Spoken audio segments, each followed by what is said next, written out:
চুয়াডাঙ্গা পৌরসভায় ড্রেন ও সড়কের দীর্ঘদিনের অব্যবস্থাপনায় দুর্ভোগে পৌরবাসী। বর্ষা মৌসুমে সামান্য বৃষ্টিতেই সৃষ্টি হয় জলাবদ্ধতা।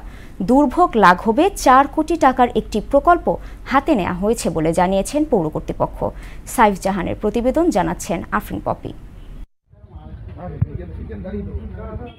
চুয়াডাঙ্গা পৌরসভার ড্রেনেজ ও সড়ক ব্যবস্থার দীর্ঘদিনের অব্যবস্থাপনা এখন নাগরিক দুর্ভোগের প্রধান উৎসে পরিণত হয়েছে। সামান্য বৃষ্টিতেই শহরের ড্রেনগুলো উপচে পড়ে সৃষ্টি হয় দীর্ঘস্থায়ী জলাবদ্ধতা। অনেক সময় বাসাবাড়িতেও ঢুকছে পানি, ফলে সাধারণ মানুষের চলাচল ব্যাহত হচ্ছে, তেমনি বাড়ছে রোগ জীবাণুর ঝুঁকিও। তাছাড়া কোথাও সড়কের পিচ উঠে গিয়ে সৃষ্টি হয়েছে বড় বড় গর্ত, কোথাও ড্রেন ভেঙে পানি ছড়িয়ে পড়ছে রাস্তায়। ড্রেনের মুখে আবর্জনার স্তূপ জমে থাকায় বাধাগ্রস্ত হচ্ছে পানি নিষ্কাশন। এ অবস্থায় জনদুর্ভোগ চরমে।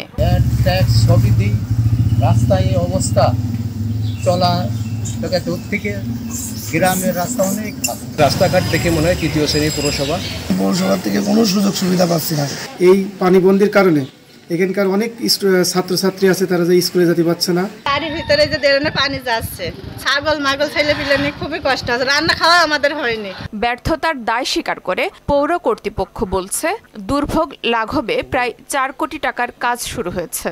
এসব কাজ শেষ হলে ভোগান্তি অনেকটা কমে আসবে। আমরা এই ভাঙ্গাচোরা রাস্তাগুলোকে মেরামত করার জন্য উদ্যোগ গ্রহণ করেছি। আমরা দ্রুতই এই রাস্তাগুলি সাময়িকভাবে মেরামত করে দেব।